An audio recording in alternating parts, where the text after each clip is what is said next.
कोई है शमा का आशिक कोई गुल का फिदाई है कोई है शमा का आशिक कोई गुल का फिदाई है मगर मेरे मोहम्मद पर फिदा सारी खुदाई है। हुजूर आ जाइए महफिल तशना दीद बैठे हैं। हुजूर आ जाइए महफिल में तशना दीद बैठे हैं। बड़े अरमान से हमने आपकी महफिल सजाई।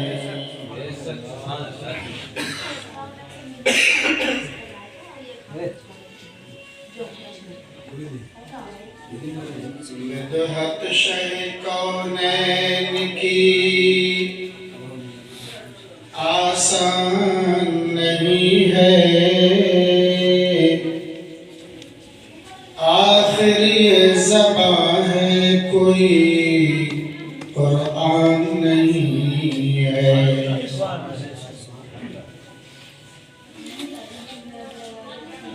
सरकार मुझे अपना बता दे सर महशर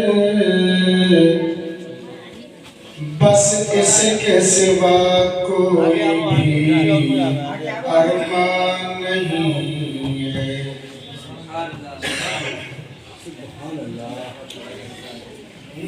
ट्रैवल इसका बिल्कुल बंद करो। ट्रैवल बिल्कुल खत्म कर दो। बेस खत्म करो मत बेस खत्म ट्रैवल बढ़ाओ तो ट्रैवल फुल है फुल कर दो। बेस बिल्कुल बंद करो। आवाज बहुत खींच रहा है। फेस बिल्कुल बंद है। आवाज बना दे रहा सही। आप हज़रात ने बड़ी खूबसूरत नातें समात की और अजीज़म मौलवी हाफिज़ व कारी मोहम्मद ताज़ीम सल्लल्लाहु से जो आपके साबिक़ इमाम हैं खूबसूरत नात समात की और एक मुबारक बादी वाला कलाम भी आपने समाप्त किया।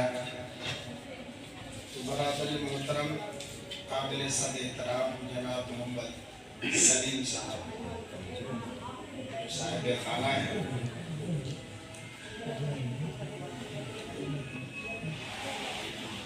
उनका घर आज प्यारे आका सल्लल्लाहु अलैहि वसल्लम की महफिल से मुनव्वर और मुज़य्यन है।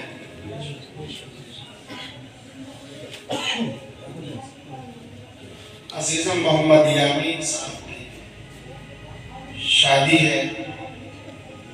शादी से पहले ये मुबारकबादी वाला प्रोग्राम काबिल सब तहसीन है। ये सादतमंदी अल्लाह रब्बुल इज़्ज़त सबको अता फरमाए।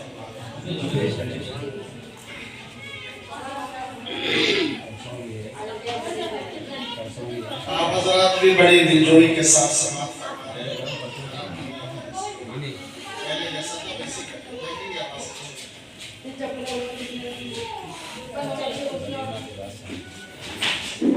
मैं एक गुजारिश करूंगा कि आप हजरात खासकर खवातीन से भी थोड़ी देर सब्र और तहम्मुल का दामन थामे रखें और कुछ चाहता हूँ कि काम की बातें होश गुजार करूँ। हालांकि अब तकरीर करने की ज़रूरत नहीं है, मुकम्मल और मुफस्सल खिताब आपने मौलवी मोहम्मद तासीम साहब से समाअत कर लिया।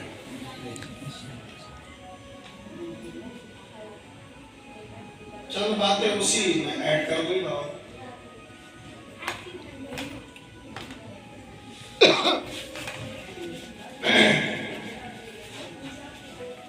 ये रजबुल मुरज्जब का महीना है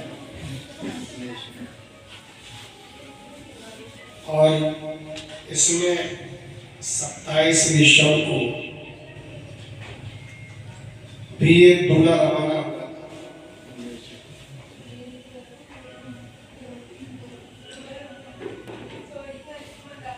जिसे शबे असरा का दूल्हा कहा जाता है और मेराज का दूल्हा भी कहा जाता है। वो अभी चंद ही रातें बाद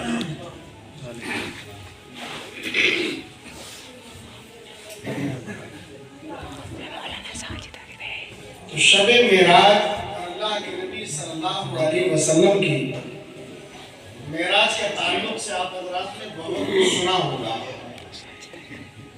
एक रुबाई लिखी गई थी,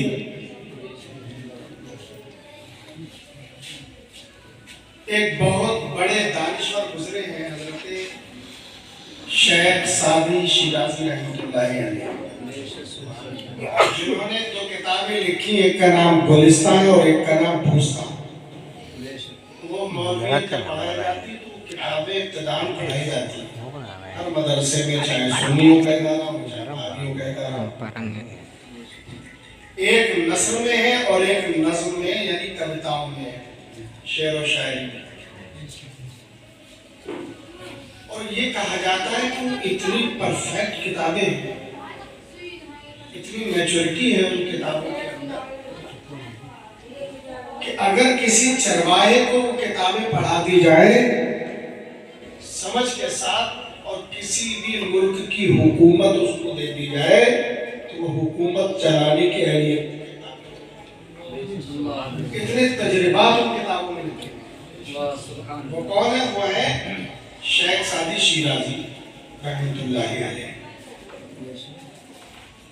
उन्होंने एक रुबाई लिखी थी जो आप सुनते हैं आमतौर पर। हजरत ख्वाजा निजामुद्दीन औलिया महबूब इलाही रज़ियल्लाहु ताला अन्हु का नाम सुना है? कहाँ पे है मज़ार? दिल्ली में, है ना? और उनके एक मुरीद थे जो बहुत बड़े अपने वक्त के शायर भी थे। शायर तो बाद में थे, आशिक पहले थे, जानिसार पहले थे। उनका नाम था हजरत अमीर खुसरो। हिंदुस्तान के तारीख में एक बहुत बड़ा नाम है हजरत अमीर खुसरो। 5 लाख अशार लिखे हैं हिंदुस्तान के तमाम मुरवजा भाषाओं के अंदर, ज़बानों के। और अक्सर शेर ऐसे हैं कि आप समझे भी नहीं, जाहिर उसका कुछ होता है, बातिन कुछ होता है। नहीं रुका ऊपर कर दे, सही कर दे, नहीं जाएगा। तो हजरत सैयदना अमीर खुसरो रज़ियल्लाहु ताला अन्हु बहुत दिलो जान से जानते थे और शायर भी इतने बड़े थे कि जो उस वक्त का सुल्तान था वो अपने साथ में रखता था। अपने फौजियों का हौसला बढ़ाने के लिए, मुजाहिदीन का हौसला बढ़ाने के लिए। शायरों का काम सिर्फ गजलें लिखना नहीं होता है। पहले जंगी शेर और शायरी से शुरू होती थी, उधर से दिलावर आता था निकल के, वो पढ़ता था कोई वो शेर जो होते हैं ना जंग के मौके पर पढ़े जाते हैं, वो रिजजिया अशार कहलाते हैं।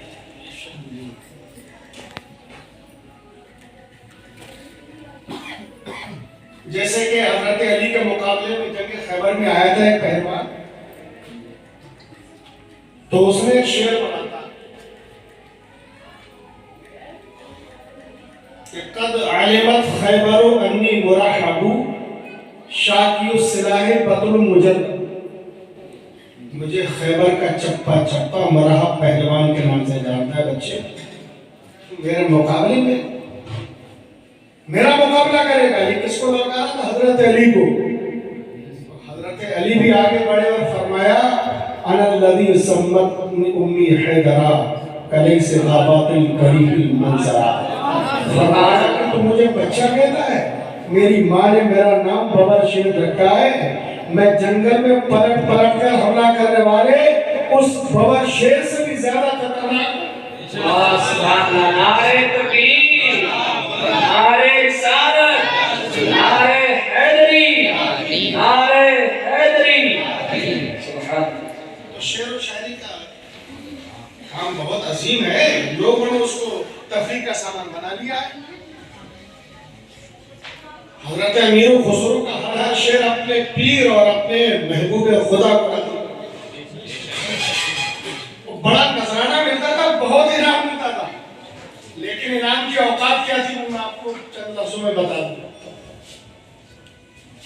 किसी बड़ी मुहिम सरकार के बादशाह आ रहा था, साथ में ये भी थे। इधर हजरत बाबा निजामुद्दीन औलिया महबूब इलाही की बारगाह में एक सैयदजादा आया, एक सैयद आया। उसकी बेटी की शादी की मफलू को हाल था। अच्छा, सैयदों का मसला ये कि वो ज़कात और फितरा तो लेते नहीं है। अच्छा, इज्जत नफ्स की खातिर हर जगह हाथ भी नहीं फैलाते। ये सैयदों की पहचान होती, इज्जत नफ्स की खातिर वो भूखे रह लेंगे, फाका कर लेंगे, हाथ नहीं फैलाना चाहते। अपने से कोई बड़ा सैयद मिले तो फिर हाथ फैलाते। सुना कि हजरत महबूब इलाही की बारगाह से कोई खाली हाथ नहीं आता है। अपना मसाला क्यों ना ऐसी बारगाह में पेश किया जाए। पहुंच गया हजरत निजामुद्दीन औलिया महबूब इलाही की बारगाह में। लंबा सफर तय करके अपना सवाल पेश किया। इत्तेफाक से महबूब इलाही के पास कुछ नहीं, उसे रोका कि शाम तक रोको, हो सकता है कि कोई नजराना लेके आए। खानकाओं में तो यही होता है, बस इसी पे चलता है। जो आता है उसके नाम पे जुड़ जाता है। वहां की फैक्ट्री थोड़ी चल रही है, कारखाने थोड़ी चल रहे हैं, बताइए। और उम्मीदवार आते हैं वहां पे, भूखे आते हैं, फकीर आते हैं, पेट भर के जाते हैं। अब सैयदजादे ने जब अपना मसला पेश किया कि मेरी बेटी की शादी है, कुछ हुजूर सुना था बड़े सखी हैं, कुछ जरूर देंगे, मेरा काम चल जाएगा। कहा मायूस मत हो, शाम तक है। इत्तेफाक से शाम तक कुछ नहीं आया। फरमाया कि माजरत चाहता हूँ, एक दिन और रुक जा। रोक लिया। दूसरे दिन दोपहर हो गई, शाम होने के करीब है, कुछ नहीं आया। 3 दिन लगातार गुजर गए, लेकिन कुछ भी नहीं आया। अब सैयदजादे को बड़ी तकलीफ हुई कि 3 दिन भी मेरे बेकार चले गए और यहाँ पर भी कुछ मिला नहीं। खाली हाथ, मायूस, परेशान। कहाँ आ गया? अब सोचता होगा किसने भेजा। 3 दिन मेरे ज़ाया हो गए। कहा हुजूर अब तो चलूं। आपने अपनी खानकाह की तरफ देखा, कुछ था ही नहीं। एक कोने में आपकी टूटी हुई जूतियां रखी थी, वो उठा के उसे दे दो। अच्छा, ये लेता है, ये लेता है। अब सैयद ने हजरत निजामुद्दीन औलिया के चेहरे की तरफ देखा और मायूस निगाहों से जूतियों की तरफ देखा। टूटी हुई जूतियां हैं, क्या करूंगा? अगर नहीं होती तो चलो बेच भी देता, कुछ तो काम चलता, किराए का खाना खा लेता। टूटी हुई जूतियां कौन? अब लेकिन नाम बड़ा है हजरत निजामुद्दीन औलिया महबूब इलाही। सैयदजादा था, जानता था अदब और एहतराम। मना नहीं किया, वो जूतियां ली और अपने थैले में रखी और दुआ सलाम करके मायूस निगाहों से देखता हुआ चला गया। शाम हुई तो एक सराय के अंदर ठहरा। शाम हुई तो एक सराय के अंदर ठहरा। अब उसने खुंडी पे टांग दी नारायण जूतियां हजरत निजामुद्दीन औलिया महबूब इलाही को जो कुछ पास था असासा उससे कुछ खाना वाना खरीदा खाया और सो गया। अब उधर से हजरत अमीर खुसरो निजामुद्दीन औलिया महबूब इलाही के आशिक सादिक थे, वो फौज के साथ में उन्होंने पड़ाव किया और रात में अचानक बुलंद आवाज से पुकारने लगे, बुए पीर मियां, बुए पीर मियां, मेरे पीर की खुशबू आ रही है। लोगों ने रात में कहा, रात में इतने वक्त क्या हो गया मेरे खुसरो तुम्हें? पीर की खुशबू कहाँ? दिल्ली तुम्हारे पीर निजामुद्दीन औलिया और कहाँ यहाँ पर पीर की खुशबू? नहीं नहीं, मेरे पीर की खुशबू आ रही है, मेरे पीर की खुशबू आ रही है। ये कहते हुए दीवाना वाला झूमने लगे, आगे इधर उधर ढूंढने के लिए निकले, कहाँ इनके क्या मामला है? जो एक सराय थी, कहा भाई यहाँ पे कुछ नहीं, एक सराय है। बोले इसी में से आ रही है। अंदर गए, खुशबू ने पता बता दिया, उस कमरे की तरफ बढ़े जिस कमरे की तरफ से खुशबू आ रही थी। दरवाजा खटखटाया तो देखा कि एक आदमी को मुसाफिर है, सोया हुआ है। उसे उठाया और उठाने के बाद में उससे कहा, भाई तुम कहाँ से आए हो? कहा दिल्ली से। किसके पास से? कहा निजामुद्दीन औलिया महबूब इलाही के पास से। कहा कुछ लाए हो? अरे कुछ मत पूछो, क्या लाए हो? कहा कुछ दिया, कुछ मांगने गए थे? अरे बोले बड़ा सुना था नाम, सुन के गया था, लेकिन वो टूटी हुई जूतियां थैले में रखी है, वो दिए। कहा वो जूतियां उतारो। जूतियां उतारी, पहले तो चूमी और सर पे रख के रक्स करने लगे। ये ज्यादा देख रहा है कि मामला क्या है, माजरा क्या है? टूटी हुई जूतियां। कहा कि मेरे पास कुछ भी नहीं है, मेरे पास सिर्फ 7 लाख दीनार, 7 लाख सिक्के हैं मेरे पास। 7 लाख का नाम सुना तो वो तो उसका मुंह खुला का खुला रह गया। 7 लाख मैं तुझे देता हूं और मेरे पास इसके अलावा कुछ नहीं है, जूतियां मुझे दे। 7 लाख सिक्के तू ले ले, ये जूतियां मुझे दे दे। टूटी हुई जूतियों के बदले में 7 लाख सिक्के मुझे कौन देने को? बेटा का मैं देता हूं। चल चल मेरे पास है, देख ले, तुझे यकीन ना आए और अगर वो भी कम लगे तो घर चल, इतने ही सिक्के तुझे घर चल। इतने ही काफी है जय साहब, इतने ही काफी, इतने ही मुझे दे दो, मेरे तो बारे किनारे हो जाएंगे, मेरी तो 7 नस्लें बन जाएंगी। 7 लाख सिक्के हैं। वो जूतियां हजरत अमीर खुसरो ने अपने सर पे रखी, 7 लाख सिक्के उस सैयदजादे को दिए। वो भी गुनगुनाता हुआ गीत चला, हजरत ख्वाजा निजामुद्दीन औलिया महबूब इलाही के और हजरत अमीर खुसरो सर पे जूतियां रखकर दिल्ली के तरफ चले। कई दिन के मसाफत पैदल नंगे पांव दिल्ली पहुंचे तो पीर की बारगाह में बड़ी शर्त के साथ जूतियां सर पे रखी है और पहुंचे। और जैसे ही पीर ने देखा, फरमाया पिसियार आजादी खरीदी और बहुत सस्ती खरीद ली है।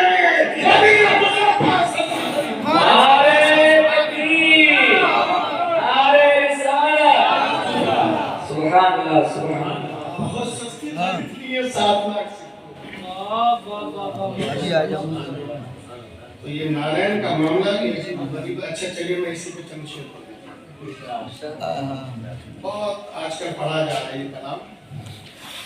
शहीदी के नाम उठाने के काबिल, शहीदी के नाम उठाने के काबिल। नारायण जानते हैं, समझिएगा ना नारायण किसे कहते हैं? फारसी में जो पैजार कहते हैं, फारसी में क्या कहते हैं?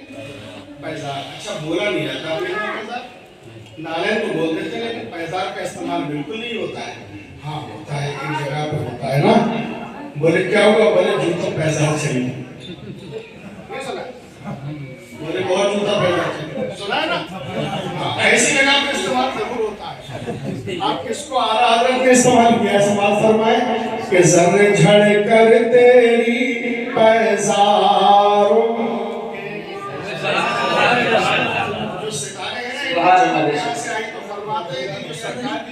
से पैजार से जो सर्वे झड़ते थे ना, वो इनके ऊपर लग जाते थे जाके। वो बस ये सितारे बस उसी की वजह से चमक रहे हैं। सर्वे झड़ कर तेरी पैजारों से, सर्वे झड़ कर तेरी पैजारों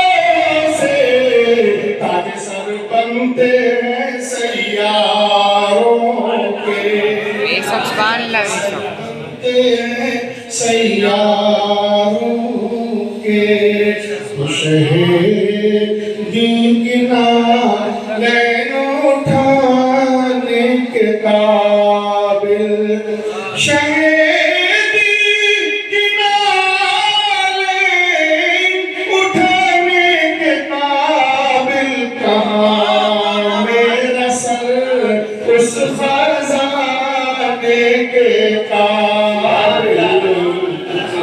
नारे तकबीर, नारे रिसालत, नारे हैदरी, मैदान औलिया किराम, सुभान अल्लाह सुभान। हमें तो नारे मिलती नहीं है, बस उसका वो एक तस्वीर है जो हम अपने पगड़ियों पे टोपियों पे लगाए बनते हैं ना, उसका एक नक्शा है। और जिनको हकीकत में वो नारे उठाने को मिली हो उनका नसीबा कैसा होगा। जिन्होंने मुस्तफा की नारे को अपने सरों पे रखा है क्योंकि वो एक खजाने से कम नहीं। शहीदी गिना नैन उठाने के काबिल कहाँ मेरा सर उस खजाने के काबिल। बिल्कुल उसी की अक्कासी है ये शेर कि जो सर पे रखने को मिल जाए नाल पाके हुजूर तो फिर कहेंगे कि हाँ ताजदार हम भी है।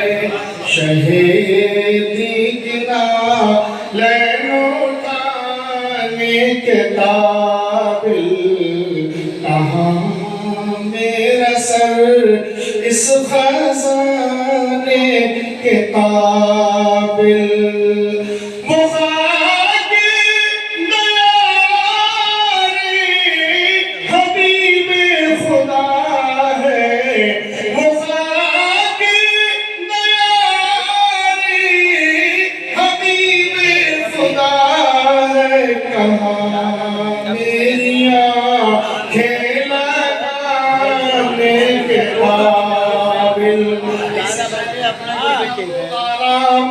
जिस बीमार को सारे जमाने से उठा लाए वो थोड़ी खाक उनके आस्ताने से।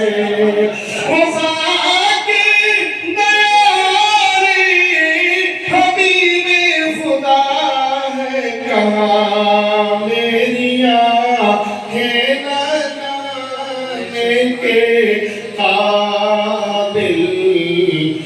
अभी वो बुला ले मुझे एक पल में। नहीं मोहतरम नवाबन जब मैं यहाँ पर रहता था भोले शाह मियां का मज़ार है ना, उसके सामने एक बहुत ज़ईफ शख्स वो इधर के असरानपुर के रहने वाले थे, फूल बेचते थे गुलाब। शायद आप लोगों ने किसी ने देखा हो।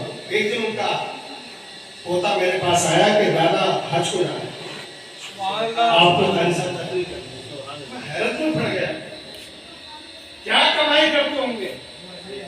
घर से भी कोई बैकग्राउंड बहुत अच्छा नहीं था। अल्लाह ने उन्हें दरबार में बुला लिया। मुस्तफा ने अपना दीदार अपने रोज़े अनवर का दीदार कराने नबी ने शरीफ बुला लिया। तो ये नसीब और किस्मत पर मुनासिर है, माल और दौलत पर नहीं है। इसलिए शायर कहता है अभी वो बुला ले मुझे एक पल में मगर मैं कहाँ हूँ बुलाने के काबिल। मगर मैं कहाँ हूँ बुलाने के काबिल। ये ज़हन में रखें, अभी वो बुला ले मुझे एक पल में मगर मैं कहाँ हूँ बुलाने के काबिल। यकीनन मुझे वो बुला लेंगे कि दिन, यकीनन मुझे वो बुला लेंगे कि दिन। यकीनन मुझे वो बुला लेंगे कि दिन मैं हो जाऊंगा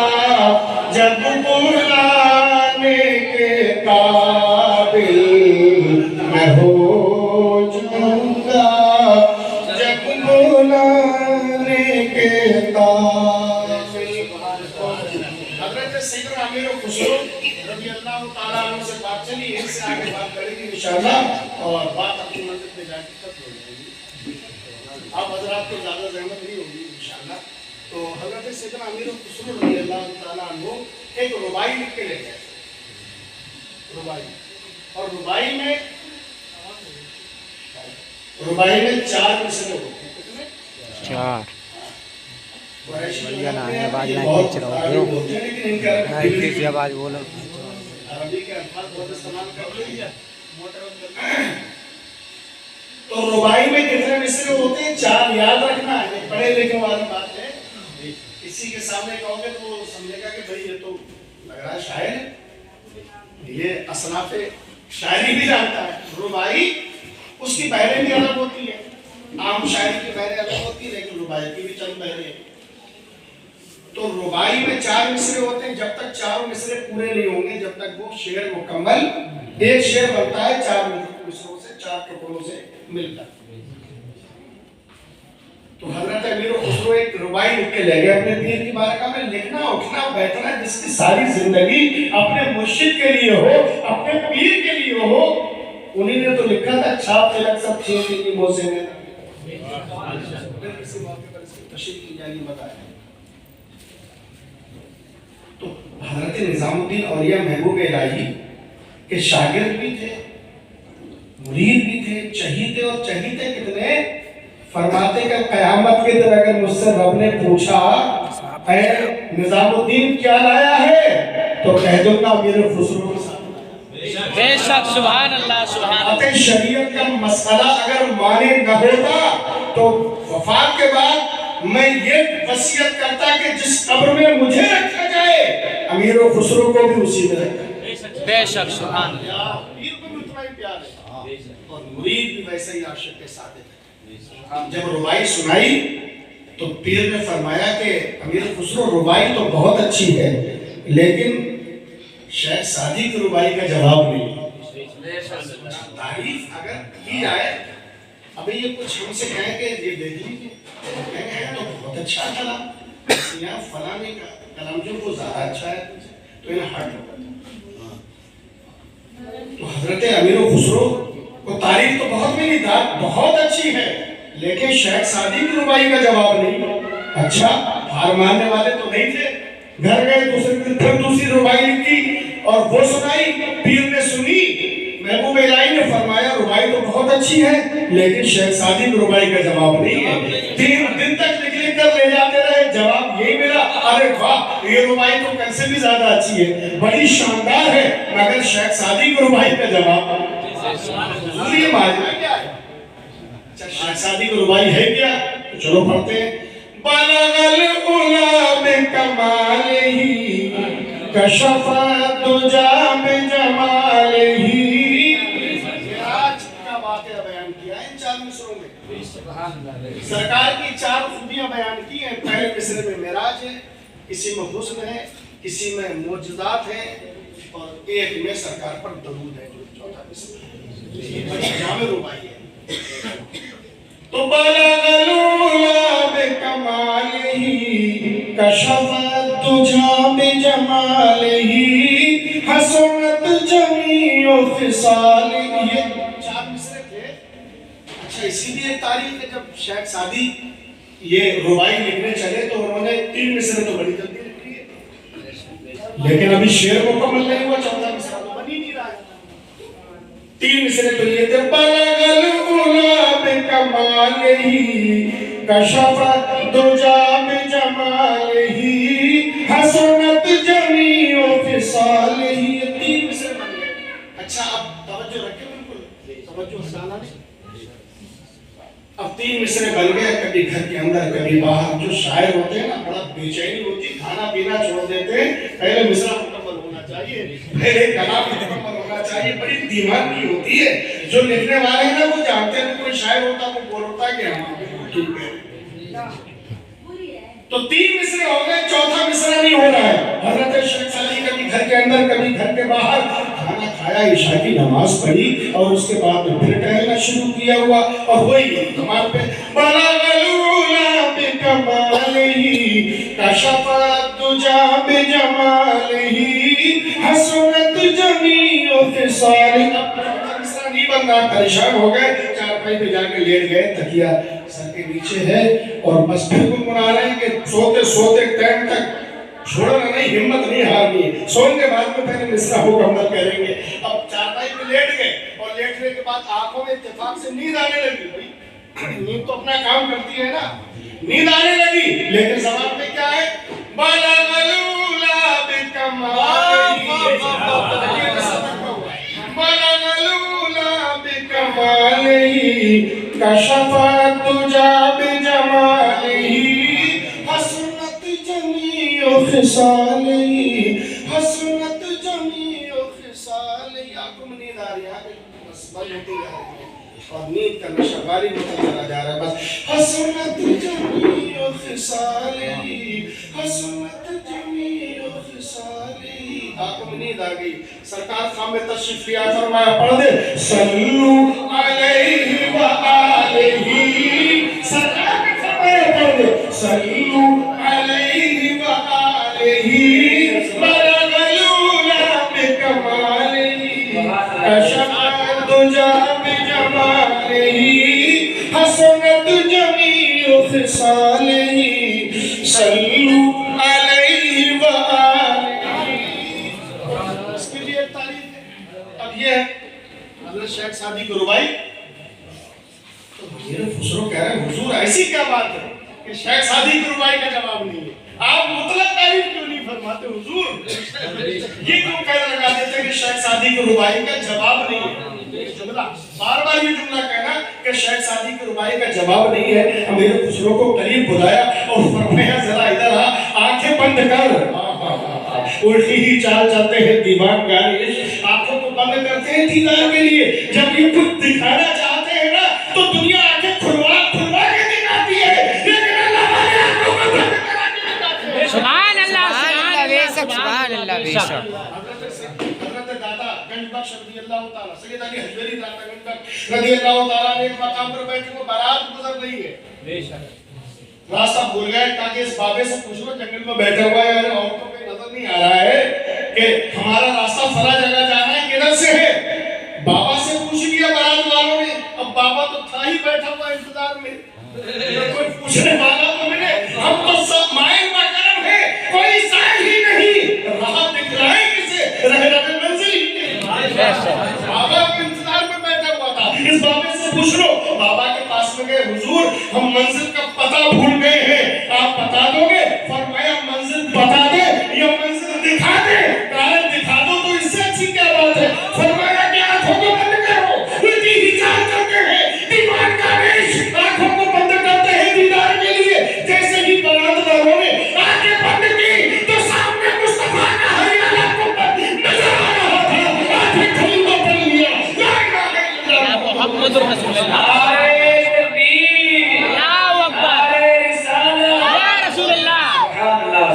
सुभान अल्लाह। अब हज़रत अमीर खुसरो से फरमाया कि आंखें बंद कर, आंखें बंद फरमा ली। देखते क्या है कि मुस्तफा का दीदार, मुस्तफा का दरबार सजा। क्या देख रहे हैं? मुस्तफा का दरबार सजा हुआ। इधर बड़े नूरानी चेहरे वाले, अल्लाह अल्लाह मुस्तफा की शान क्या होगी। इधर भी बुजुर्ग बैठे हैं, इधर भी बुजुर्ग बैठे हैं और दाहिनी तरफ हजरत शेख सादी शिराजी खड़े हुए यही शेर गुनगुना रहे हैं। बलगलूला बिकमालिही कशफत दुजा बिजमालिही हसनत जमीउ फिसालिही सल्लू अलैहि व आलिही। जब इस चौथे मिसरे पर पहुंचते हैं, पूरी जब रुबाई खत्म हो जाती है तो आका फरमाते हैं शेख सादी फिर से पढ़, तेरी रुबाई का जवाब नहीं है। खुली तो क्या वाकई पीर शेख सादी की रुबाई का जवाब नहीं है। तो मेरे मुस्तफा की बारगाह से निकला हुआ था, तारीफ भरपूर थी, लेकिन आका ने जो फरमाया कि शेख सादी की रुबाई का जवाब।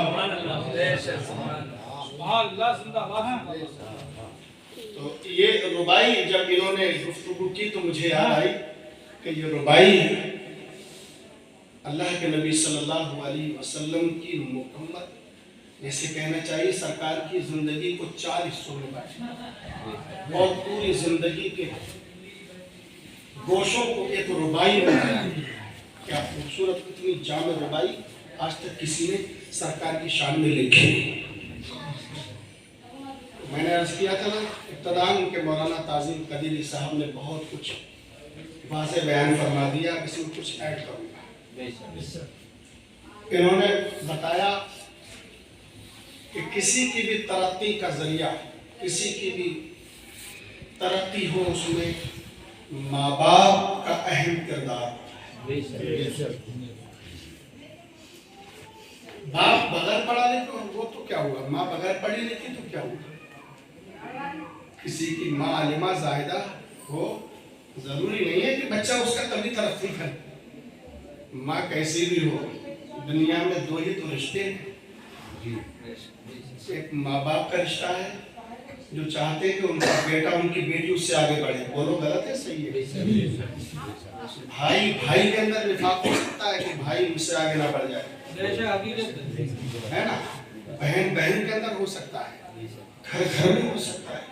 लेकिन एक बाप और औलाद का रिश्ता ऐसा है कि माँ बाप ये चाहते हैं कि उनकी औलाद उससे आगे बढ़े। और एक पीर और उस्ताद अगर मुरीद और शागिर्द बावफा है, वफादार है, तो वो भी ये चाहते हैं कि उनका मुरीद, उनका शागिर्द उनसे आगे बढ़े, है ना। यही सच्चाई है। तो बहुत सारे बुजुर्गों का नाम लिया कि उनकी जिंदगी की तामीर में माँ का अहम किरदार रहा।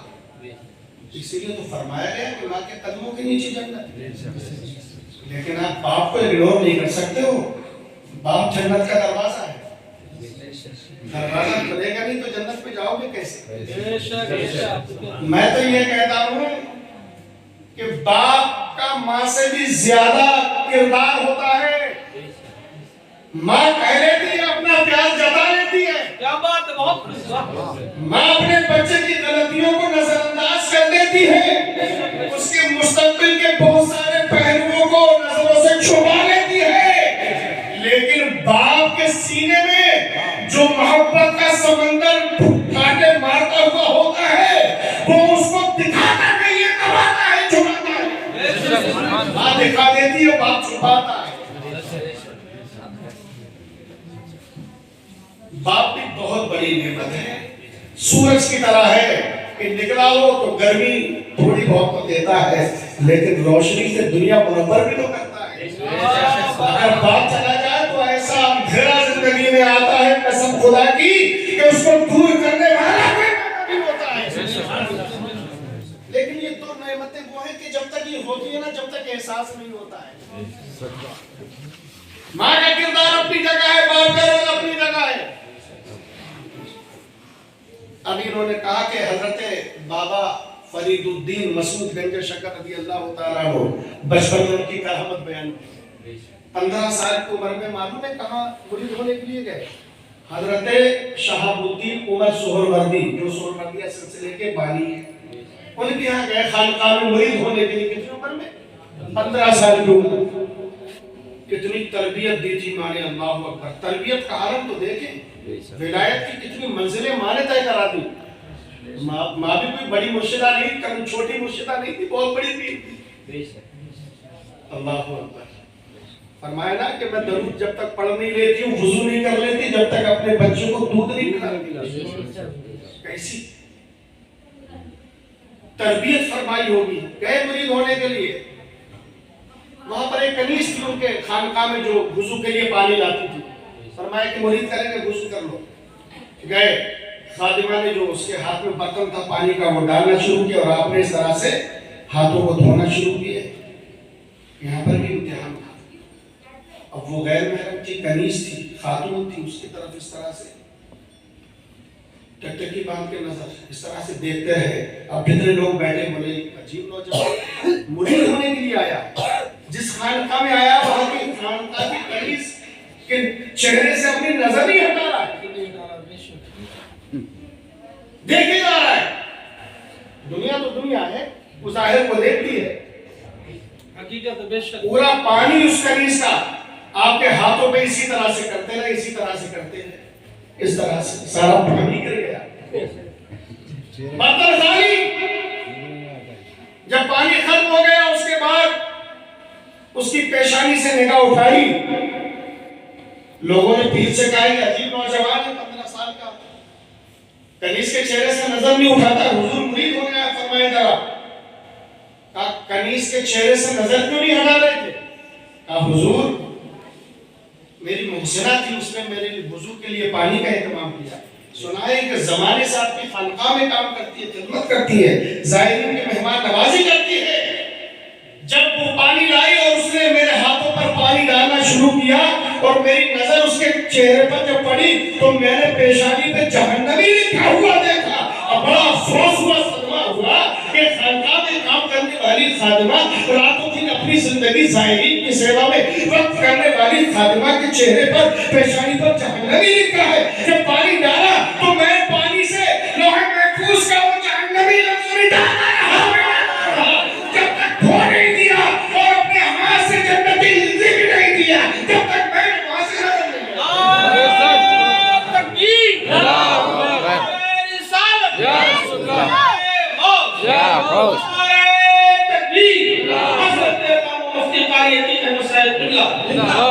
तो ये तरबियत अभी तो मुरीद भी नहीं हुई, इसमें मुर्शिद का तो कोई काम नहीं। सबसे बड़ी मुर्शिद माँ, अल्लाह के नबी ने फरमाया कि बच्चे के लिए सबसे बड़ी टीचर, सबसे बड़ी उस्ताद कौन होती है? माँ। बच्चे की बाकी रोज बच्चे की पहली दरसगाह होती है, सुना नहीं सुना है? बच्चे का पहला मकतब, पहला मदरसा, पहली यूनिवर्सिटी जहाँ पर बच्चे की जिंदगी तामीर की जाती है उसकी माँ होती है। इसीलिए तो माँ को बड़ा सोच समझ कर कदम उठाना चाहिए। माँ की जबानों से कभी बददुआ अपने बच्चे के लिए नहीं निकलना चाहिए। माँ अपने बच्चे को जैसा चाहे वैसा बना सकती है, हौसला होना चाहिए। मैंने माओ की जबानों से निकलते हुए लफ्जों को वैसे ही होते हुए देखा है। माओ के अल्फाज से लोहे महफूज पर तकदीर लिखी जाती है। लिहाजा माओ को बड़ा सोच समझ कर बद्दुआ के लिए तो कभी ज़बान नहीं खोलना चाहिए, जब देते हैं तो दुआ दें। इसीलिए तो अल्लाह ने फरमाया मेरी इबादत करो। कुरान शरीफ में जहाँ जहाँ अल्लाह ताला ने अपनी इबादत का हुक्म फरमाया, अक्सर जगहों पर उसके तुरंत फौरन बाद फरमाया कि अपने वालिदैन के साथ में हुस्न सलूक करो। मेरी इबादत करो और अपनी इबादत के बाद में मालूम है किसका हुक्म फरमाया? वालिदैन की खिदमत करो, उनके साथ में हुस्न सलूक। बड़ा हम लोगों में जज्बात होते हैं, कभी कभी बड़े नमाजी भी होते हैं कुछ लोग। कल क़यामत के दिन आपसे पूछा जाएगा क्या क्या लेके आए, है ना? पूरी तफसील में नहीं जाऊंगा, कुरान की आयतें हैं, रब्बे कायनात की बारगाह में हाजिरी होगी, मैं सब कुछ पूछा क्या क्या किया, जितने आकाम पे थे उन पर कितना अमल किया, जिनसे मना किया गया कहाँ तक रोके। यही तो सोचते हैं ना।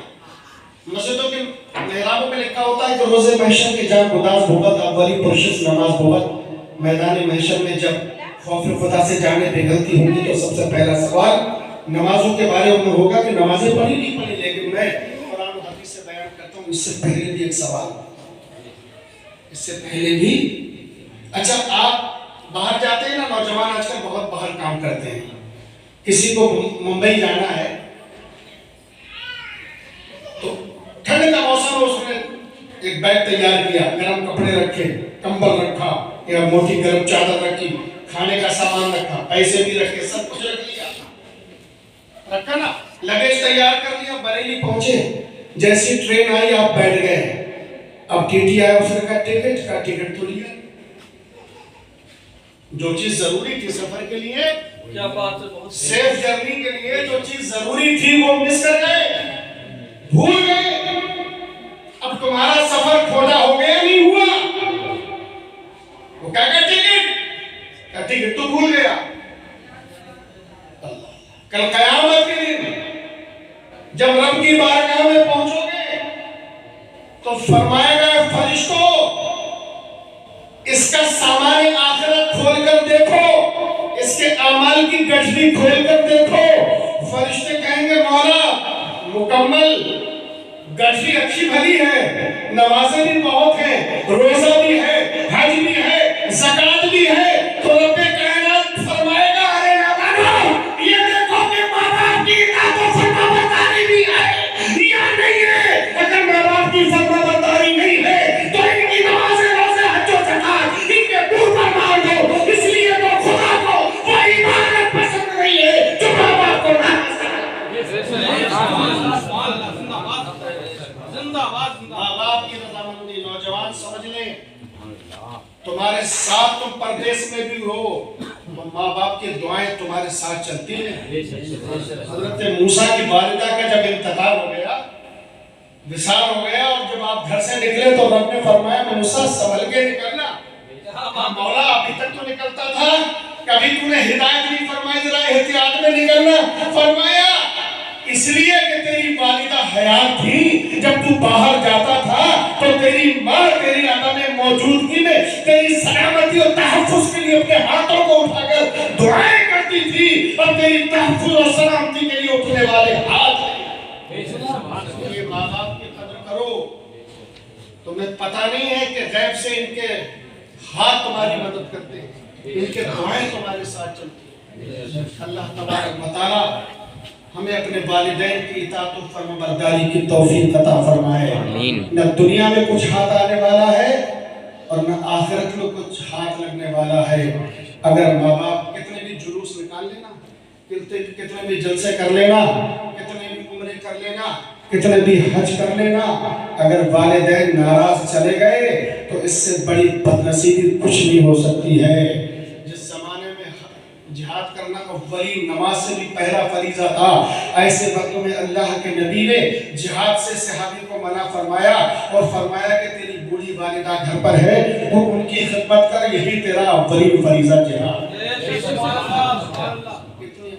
इतना बड़ा इनाम है अपने वालिदैन के साथ में हुस्न सलूक करने का। दुनिया में अगर कोई मकाम पाना है तो माँ बाप को खुश रखो, आखिरत में कोई मकाम पाना है माँ बाप को खुश रखो। माना कि तुम्हारी शादी हो जाए, उसका हक तुम्हारे ऊपर जरूरी है, लेकिन एक बात याद रखे, औरत के ऊपर सबसे बड़ा हक उसकी बोले माँ का है। मर्द के ऊपर सबसे बड़ा हक उसकी माँ का है, और औरत के ऊपर सबसे बड़ा हक उसके शौहर का है। औरत पर सबसे बड़ा हक उसके शौहर का है। अल्लाह के नबी ने फरमाया कि अगर किसी गैरुल्लाह के आगे सजदा करने का हुक्म होता तो बीवियों को हुक्म देता कि वो अपने शौहरों के सामने सजदा करें। अपनी बीवी का हक अदा करना चाहिए, लेकिन उसके लिए माँ बाप का दिल हरगिज नहीं दुखाना चाहिए। जरूरी नहीं है कि बीवी को माँ बाप का दिल दुखाकर ही खुश रखा जाए। आपके अंदर अक्ल सलीम होना चाहिए। अल्लाह और उसके रसूल की इताअत और फरमाबरदारी का दामन मत छोड़ो। इंशाअल्लाह दुनिया भी तुम्हारे कदम चूमेगी, आखिरत की कामयाबी भी तुम्हारे कदम चूमेगी। एक आखिरी बात कह के अपनी बात को खत्म कर रहा हूँ। हज़रत मूसा अलैहिस्सलातु वस्सलाम का ज़माना था।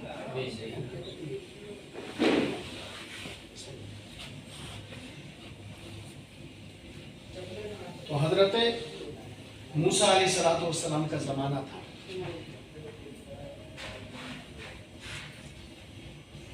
कसाई था। कसाईयों की जिंदगी कैसी होती है आप जानते हो। कसाईयों की जिंदगी, हज़रत मूसा अलैहिस्सलातु वस्सलाम ने अर्ज़ किया कि ऐ परवरदिगार आलम, कल क़यामत के दिन मेरा जन्नत में पार्टनर कौन होगा, रफीक कौन होगा, साथी कौन होगा। कमरे में साथ में रहे तो रूम पार्टनर हो गया है, घर में रहे तो होम पार्टनर हो गया, सफर में रहे तो जर्नी पार्टनर हो गया नहीं हो गया। तो जन्नत में मेरा साथी कौन होगा जहां पर मुझे हमेशा रहना है।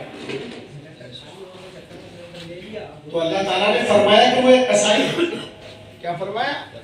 अच्छा, आप तो सोचते हो कि कोई बहुत बड़ा मुहद्दिस होगा, अपने वक्त का कोई बहुत बड़ा मुजद्दिद होगा, अल्लामा होगा, लेकिन कसाईयों की जिंदगी आपने भी देखी होगी, हमने भी देखी होगी। कुछ है माशाअल्लाह अच्छे भले, वरना जिंदगी मतलब पूरा दिन उनका झूठ सकता है, कोई हो तो बरामद मान सब लोगों को नहीं आता। तो जिंदगी मैंने कसाई में इमामत बहुत की है, मैं उनके सामने भी बयान करता हूँ जी, कोई बात नहीं है। जो सच्चाई है वो सच्चाई है ना, और यहाँ पर उसको बुरा नहीं कहा जा रहा है। हजरत मूसा का रफीक होगा, जन्नत में पार्टनर होगा, कोई मामूली बात है? क्या बात है बाबा। हम सोच रहे हैं कि कोई बहुत बड़ा फकीह होगा, मुफ्ती होगा, मुहद्दिस होगा, भाई यही तो बात जहन में आ गई, लंबी दाढ़ी होगी, सर पे अमामा रखा होगा, नीचे कदमों तक जुब्बा होगा, ये सब तो सबरात तो आएंगे जहन में, लेकिन ऐसा नहीं है। कसाई, हजरत मूसा की भी हैरत बढ़ गई, या अल्लाह कसाई, अच्छा मैं देखना चाहता हूँ कि वो मेरा पार्टनर कसाई, वो मेरा रफीक, जन्नत का साथी मिलेगा कहाँ? अल्लाह ने निशानदेही फरमा दी। अब ये पहुंच गए देखने के लिए। हजरत मूसा तो वैसे भी बहुत जिस बात की ठान लेते थे पूरा करते थे, उसको ठान लिया, उस मिलना है तो मिलना है। पहुंच गए तो उसकी दुकान थी जहां पर वो गोश्त बेचा करता था, उसकी दुकान के सामने खड़े हो गए हजरत मूसा अलैहिस्सलाम और देखते रहे इसका कौन सा ऐसा अमल है कि जिसकी वजह से जन्नत में अल्लाह ने इसको मेरा रफीक और साथी बना दिया है। कोई खास बात नहीं, वही ग्राहक आते रहे, गोश्त की बोटियां बना बना के बेचता रहा। शाम का जब वक्त हुआ तो उसने अपनी दुकान को बंद किया और थोड़ा सा गोश्त की बोटियां बनाई, अपने थैले में रखी और घर की तरफ जाने लगा। हजरत मूसा पीछे पहुंचे, सलाम अलैकुम किया, उसके बाद में कहा कि जनाब मैं आपका मेहमान कुछ देर के लिए बनना चाहता हूँ। तो आजकल का जमाना होता नहीं, पहले आधार कार्ड दिखा, रहने वाला कहाँ है, पैन कार्ड दिखा, ये बता तू है कौन, नाम क्या है, ऐसे मैं नहीं ले जाऊंगा क्योंकि माहौल ही इतना खराब है। वो जमाना बड़े सिद्ध और साफ लोगों का हुआ करता था। हाँ, अरे बड़े खुश हो गए, चलिए मेहमान नवाजी करने का कुछ मौका मिला, घर ले गए। अब उस कसाई ने कहा हजरत मूसा से कि आप बैठिए, तशरीफ रखिए, मेरी थोड़ी सी मसरूफियत है, उसके बाद अभी आया मैं और उसके बाद आपकी खिदमत करूंगा, आपकी मेजबानी करूंगा। कहा कोई बात नहीं है, आप अपने मामूलात से फरागत पा लीजिए। हजरत मूसा अलैहिस्सलाम बैठते रहे, तो रीड करने के लिए आए थे, वो तो मुताला करने के लिए आए थे कि माजरा क्या अमल इसका ऐसा कौन सा है। वो शख्स घर में गया और उसने बोटियों को निकाला, धोया, पतीली में रखा, कुछ मसाला डाला और एक पतले शोरबेदार वो गोश्त बनाया। और जब बनकर वो झरझरा शोरबा तैयार हुआ तो चंद चपातियां डाली और एक चपाती को उठाया और थोड़ा शोरबा लिया, चारपाई की तरफ बढ़ा तो चारपाई पर एक खातून लेटी हुई थी कि जिसके जिस्म पर गोश्त नहीं था, खाली खाती बिल्कुल लबेदब एक खातून चारपाई पर लेटी हुई थी। तो उस चारपाई के करीब गया, अपने हाथ से वो रोटी रखी, उस औरत को सहारा दिया, चादर हटाई और अपने मुंह में वो रोटी चबाई और चबाने के बाद में थोड़ा शोरबा लगाया और उसके मुंह में दिया। चंद निवाले उसके मुंह में बमुश्किल उसने खाए, रोटियां चबाता गया और शोरबे में लगाकर उसके मुंह में रखता गया और उसके हाथ से नीचे उतरते गए। चंद लम्हों के बाद उसने इस तरह से हाथ से भरा कर दिया, इसने हाथ धोया, उसके मुंह पर मारा और अपने रुमाल से अपने कपड़े से उसका चेहरा साफ किया और चादर उठाई और वापस आकर हजरत मूसा से अर्ज किया, हुजूर अब मैं फारिग हूँ और मैं आपकी मेजबानी के लिए हाजिर हुआ हूँ। हजरत मूसा ने पूछा, फरमाया कि मेजबानी तो बाद में करना, ये बता कि ये मामला क्या है, ये खातून कौन है? कहा हुजूर ये मेरी माँ है जो बहुत लंबी तवील बीमारी में मुब्तला है और इतनी ज्यादा कमजोर हो गई कि हुजूर उठ भी नहीं सकती है, बैठ नहीं सकती है, खा भी नहीं सकती और दांत भी नहीं है और चबा भी नहीं सकती है, इसलिए मैंने रोटी चबा कर उनके मुंह में रखी। कहा कि अच्छा ये मामला है। फरमाया कि अच्छा जब तुम चादर उसके मुंह पर हाथ फिरा रहे थे तो उसने इस तरह से हाथों को थोड़ा हिलाया था कपाते हुए और उसने अपने ज़बान से कुछ बुदबुदा कर कहा था, कुछ कहा था। वो क्या कहा था? अरे हुजूर वो तो दुआ देती है ना, माँ है तो उसकी जब भी मैं खिदमत करता हूँ तो वो दुआ देती है, वो दुआ देती है, दुआ देती चली आई है। कहा वो क्या दुआ थी? अरे हुजूर मैं कहा इस लायक बहुत बड़ी दुआ देती है। कहा क्या दुआ देती है? अरे बता तो दे।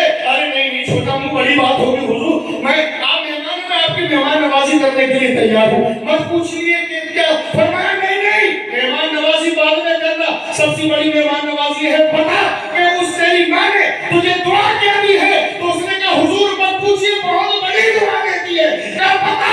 फरमाया अर्ज किया हुजूर जब मैं उसकी खिदमत करता हूँ और खाना खिलाता हूँ तो वो दुआ देती है कि या अल्लाह मेरे बेटे को जन्नत में मूसा का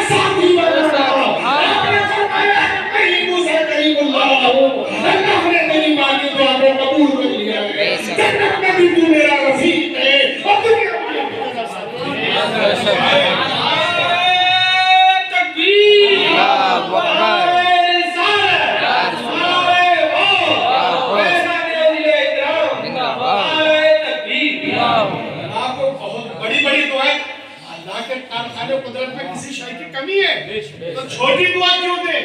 माए जो दुआएं देती वही बन जाता है उसका बेटा उसकी बेटी। अल्लाह तबारक व तआला हमारी खुशियों में मजीद इजाफा फरमाए और इस घर को हर तरह की आफत और मुसीबत से महफूज रखे और ये सुन्नत मुबारक अपने निकाह जो होने वाला है कल अल्लाह तबारक व तआला बाइज्जत दोनों खानदानों के लिए बायस मसरत और शादमानी बनाए और ज़ौजैन तरफ़ैन की जिंदगियों में बहार अता फरमाए। आमीन।